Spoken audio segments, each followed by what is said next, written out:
What's up guys, Joe Kehoe here from LePage ProAlliance, helping you with all your residential and commercial real estate needs in Bay of Quinte, Prince Edward regions and beyond. This week's video is going to be on the FHSA, which stands for First Home Savings Account.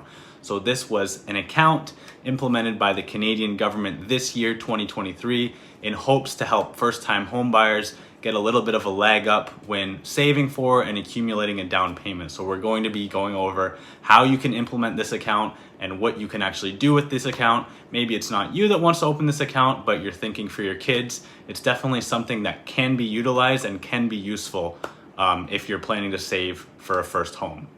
One note is that this has to be your primary residence. It cannot be saving for an investment property, but you can use it for new construction and pre-construction. So let's get into some of the rules and regulations of what you can do with the First Home Savings Account.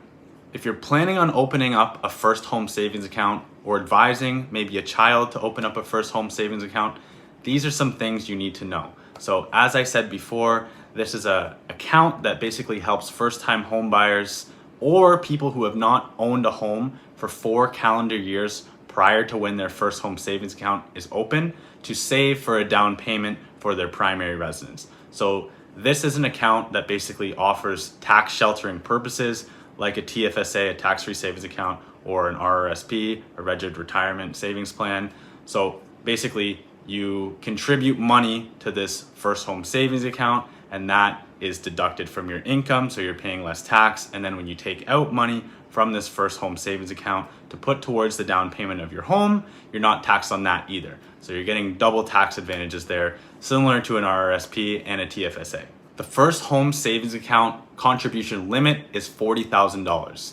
And that is set out because they say the average home in Canada costs about $800,000. The average down payment for a first-time home buyer is 5%, so that's how they get to that $40,000 figure.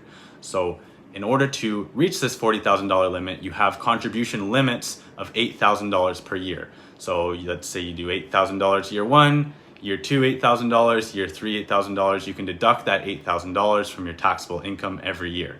Let's say you deposit $8,000 in year 1, you deposit $5,000 in year 2. That means you have contribution room in year 3 for $11,000 because you have $8,000 plus that $3,000 that you missed in your contribution room from year 2. The catch is if you miss that contribution room past year 3 and year 4, you can't go back 2 years and catch up on that. So you can basically catch up on payments and contributions 1 year behind. The First Home Savings Account can be opened for a maximum of 15 years or until the account holder turns 71. So let's take me for an example. I'm 27 years old. I started an account this year. By the time I'm 42, I either need to put those funds towards the purchase of a primary residence, not an investment property.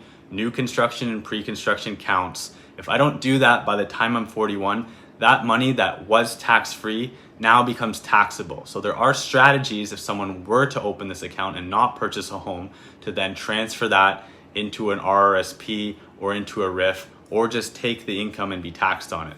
Also, if I have, let's say, $40,000 in my account and my down payment's only $30,000, I can then take that $10,000 and try and shelter it in another tax-free savings account, whether it be a TFSA or RRSP or another account. How should you invest your money in a First Home Savings Account? Well, I'm not a financial advisor and this is not financial advice, but likely you'd want to go into something that is a little less risky and maybe a little bit more diversified instead of going into, let's say, 100% tech equities, because here your time horizon is relatively short, right? Maybe it's 2, 3, 4, 5 years out. You want to accumulate the down payment and protect that down payment. You don't want to lose it gambling in the stock market. So yes, traditionally in the stock market, the time horizon's long enough, you're going to do well, but if you have to withdraw your money in a down market, it's not going to be very nice if your down payment is less than what you've put in so far. So I would recommend putting it in something a little bit more conservative, maybe some dividend ETFs, bonds, GICs, a little bit of equities, but something that's going to give you stable performance and not be crazy volatile. Another question is, can I combine my First Home Savings Account with my partner's First Home Savings Account? Or can I combine my First Home Savings Account with the home buyer plan with my RRSPs? And the answer is yes. You can combine yours and a partner's first home savings account together and contribute together to a down payment. You can also take the RRSP incentives with the home buyer plan and your first home savings account. So you are able to combine these tax sheltering vehicles to hopefully help you accumulate a bigger down payment and take away that taxable income. So it is a good thing that the government has implemented. I don't think the first home savings account is going to get a first-time home buyer ahead that much on its own, but with the compounding of them bringing down their taxable income, investing smartly in this first home savings account, being able to draw on the home buyer plan from your RRSPs, being able to combine this with a partner, I think this all helps. It definitely doesn't hurt home affordability and home ownership, but it's tough to accumulate a down payment for sure. So this is a step in the right direction in my opinion. Hope you like this video. As always, if you have any questions, please feel free, contact me. All my info is in the description below, and thank you for watching.